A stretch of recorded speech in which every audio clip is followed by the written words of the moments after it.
Eh bien, bonjour à tous. Aujourd'hui, je vais vous parler un peu du retour d'expérience que j'ai sur mon autonomie électrique ou ma tentative d'autonomie électrique pour l'instant.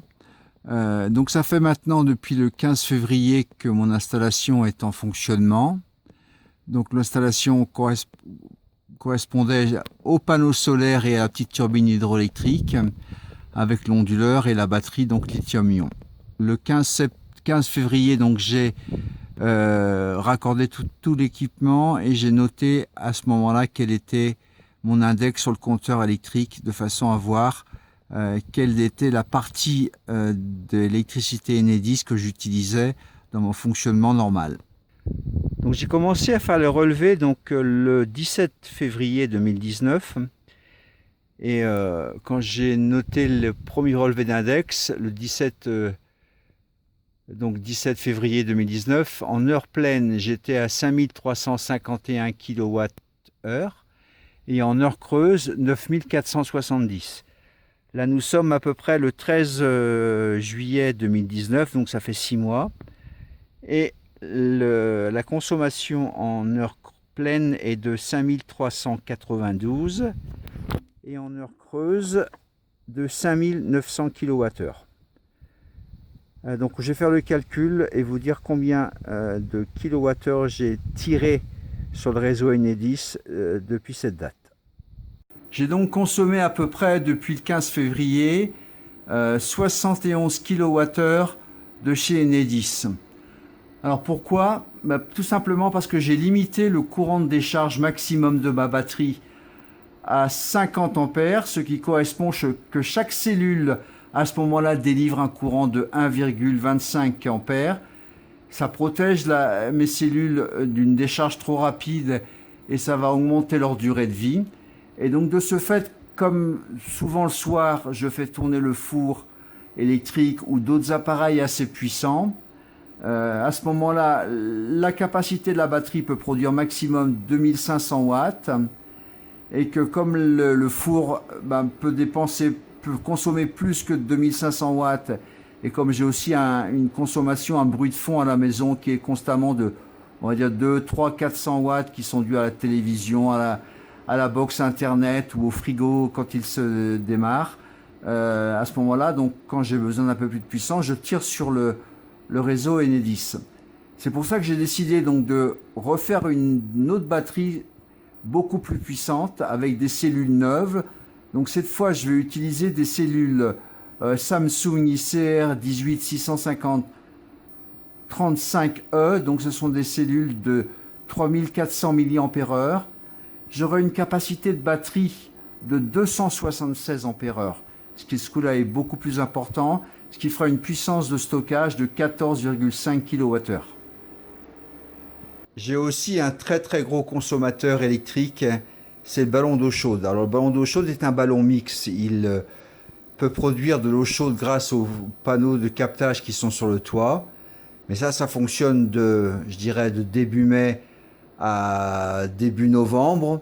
Le reste du temps, c'est la résistance électrique qui chauffe le ballon d'eau chaude. Alors c'est une résistance électrique de 2800 watts, donc c'est une grosse résistance électrique.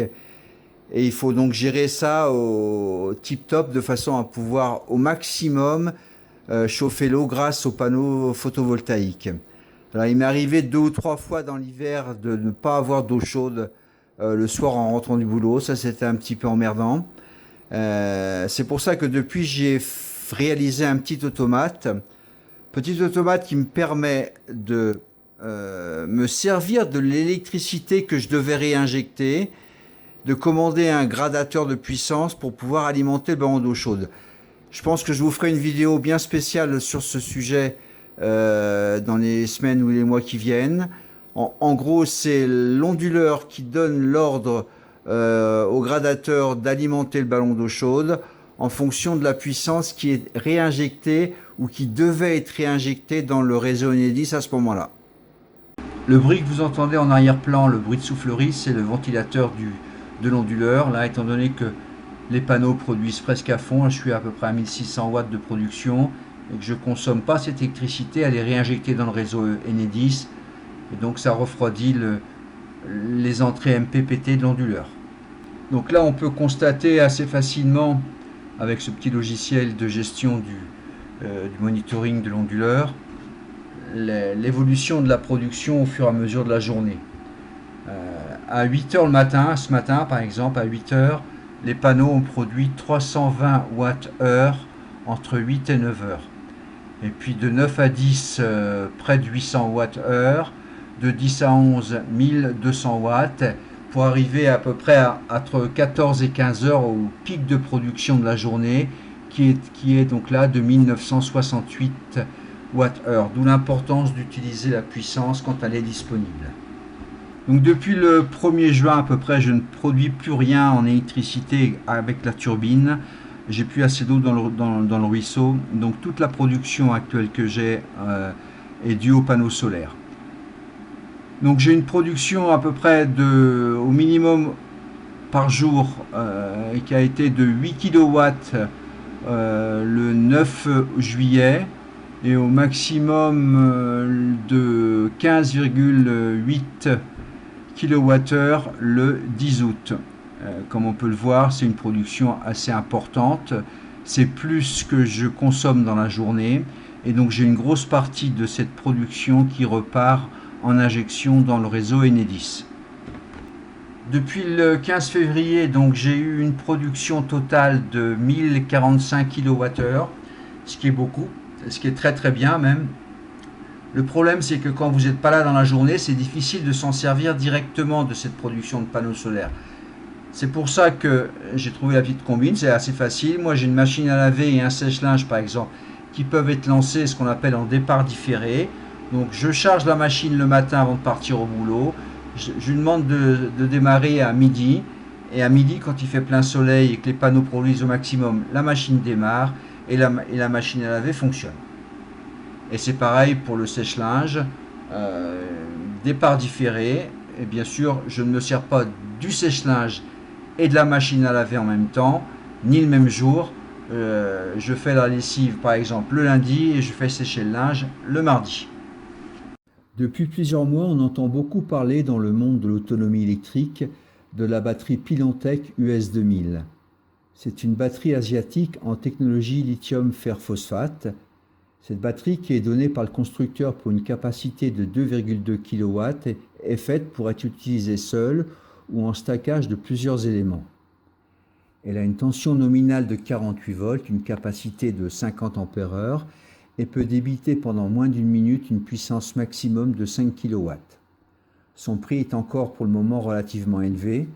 On la trouve entre autres chez Whatunid ou chez Hello Energy au prix d'environ 1270 €. J'en ai identifié une sur eBay à 1070 € avec 12 € de port. En partant sur un prix moyen de 1100 €, cela nous donne 0,458 € du watt-heure. J'ai donc décidé de réaliser une nouvelle batterie lithium-ion, mais cette fois avec des cellules neuves Samsung INR 18650-35E. Cette batterie aura une capacité de 276 ampères-heure, une tension nominale de 51,8 volts, ce qui me fera 14,3 kWh de stockage. J'achète ces cellules au prix de 2,7 €. Il m'en faut 1120, soit au total 3024 €, auxquels je vais rajouter environ 150 € d'accessoires, soit 3174 €, ce qui me donne 22 centimes d'euros au watt-heure. Il me faudrait 6 batteries Pilantec pour obtenir la même capacité de stockage. J'ai donc attaqué la réalisation de cette nouvelle batterie. Pour cela, j'ai acheté à peu près 1200 batteries INR 18650-35E. J'ai fait un coût qui est assez intéressant, je ne les ai pas payés très cher. Je les ai commandés dans une boîte en Hollande, aux Pays-Bas. NKON, qui est un spécialiste de la batterie et de la pile lithium. Donc moi je vais réaliser des blocs de 80 batteries, ce qui me donnera donc avec ces batteries-là une capacité par bloc de 276 ampères-heure. J'ai acheté sur AliExpress donc des supports pour ces batteries. Ce sont des petits supports qui s'emboîtent les uns dans les autres et qui permettent de faire des assemblages. Donc on peut faire des batteries de vélo électriques, les batteries de stockage comme je suis en train de le faire. Donc moi j'en mets 4 éléments ensemble. Ça me permet d'avoir un élément de 80 emplacements. Et après il suffit simplement de mettre les batteries, voilà, dedans. Et à la fin, quand vous avez fini le remplissage, vous prenez un autre support complet. Là, il n'y en a que 20, mais il y aura un support de 80, ce qui permet d'avoir des blocs compacts de 80 batteries. Le résultat, une fois que les batteries sont assemblées ensemble, donc là, vous avez deux blocs de 80 batteries. Donc ces blocs, après, seront mis bien sûr en série, de façon à augmenter au fur et à mesure la tension de la batterie. Je devrais à la fin avoir donc 14 blocs identiques qui seront donc raccordés en série et qui produiront une tension nominale de 51,8 volts. J'ai aussi réalisé ou fait réaliser pour l'instant en impression 3D des supports qui me permettront de maintenir les blocs batterie contre un support mural, ce qui permettra d'avoir une fixation simple et rapide des blocs. Donc à chaque fois il y aura deux supports, un pour le bas et un pour le haut. Voilà, ce sera celui-là pour le bas et celui-là pour le haut. Et ça permettra de maintenir les blocs de batterie contre le mur ou contre la cloison. Ça, je vous en reparlerai un peu plus tard, ainsi que de comment j'ai réalisé les bus bars et le soudage des fils, etc. Donc je vous propose qu'on se retrouve d'ici quelques temps pour plus de détails sur la réalisation de cette batterie. En attendant, j'espère que ça a pu vous aider. Si cette vidéo vous a plu, n'hésitez pas à mettre un pouce vers le haut, à vous abonner et on se retrouve bientôt pour la suite de cette batterie.